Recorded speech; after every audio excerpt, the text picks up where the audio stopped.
far? So far, it's been a bit strange, but it's alright, it's all good, it's all started picking up a bit now. I had 3 months without the golden can. Check that out. Shopkeeper's gutted, man, where I live.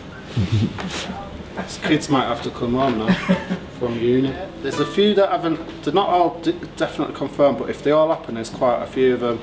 Some that I've said already. There's a few that I've done in the past. Hotknifes should be on at Beat Herder. Should be on at Blackpool Punk Festival. Shambhala I'm doing with my mate Jess, Tourette's hero. She's got amazing, she's in a superhero outfit, in a wheelchair. She's the only genuine superhero I've ever met. Because her superpower makes her life harder. So that's me, it makes her more super for doing it still. Do you know what I mean? Yeah. So I've got some gigs with her and we might, but I don't know if it's definitely going to happen, but she's mentioned the G word, but I don't want to get too cocky if it doesn't happen. I don't really, there's no fresh or stale, it's just like, by each gig I've forgotten what was said in the last gig, and I don't rehearse, because I can't really rehearse. I never get my guitar and think, I know, I sing an old song that I've done before. It's like, I've heard it, I can't be asked. So I just make it up each gig.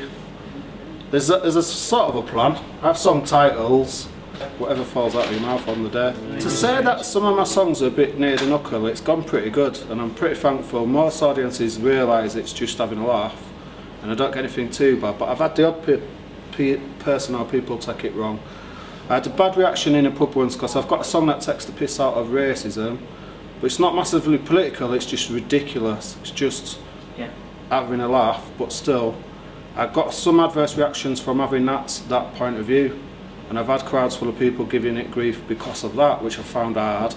But then I realised if you're going to say anything about that, fucking expect someone's going to get pissed off with you. So it taught me a lesson, just like, if you don't say it and you don't mean it, don't fucking say it, and if you're not prepared to say it in a place where they don't like it, don't say it in a place where they do.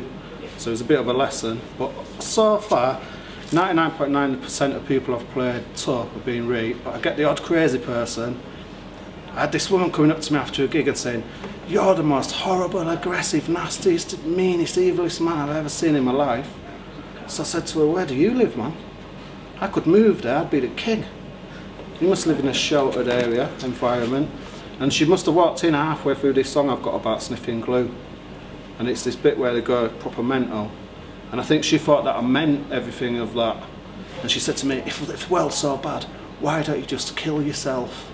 So I said to her, "I'll tell you what, love, there's a tree over there, I've got my guitar lead, let's get around my neck and you pull my feet so I'm not just hanging there." And she wouldn't help me. So I thought, well, come on. I've got quite a few songs without any swear words, yeah. Yeah, most of them don't have really any. There's the odd one or two that does. 3 or 4 that does.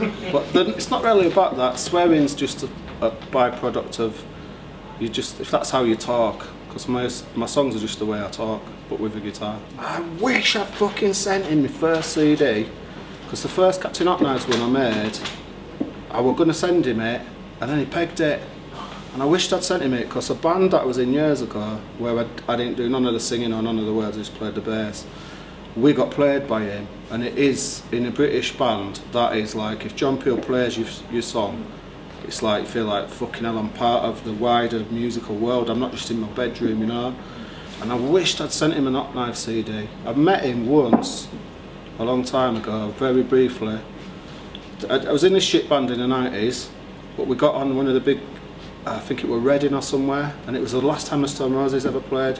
And we were in the hospitality bit, and me and this girl nicked a bottle with an optic from behind the bar, because we were skint. And I was going across and past the queue to the toilets, and John Peel was in the queue. I had this bottle like that, and I thought, it's John Peel, I might never get a chance to talk to him again.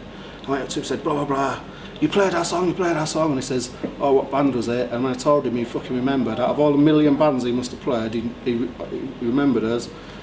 And just spoke to him for 2 minutes, and then security were coming in. I thought, fuck, I better go. But like, so I did for 2 minutes speak to him, but it's such a shame he's pegged it. Because for bands, especially obscure, weird bands, he was like the saviour of us.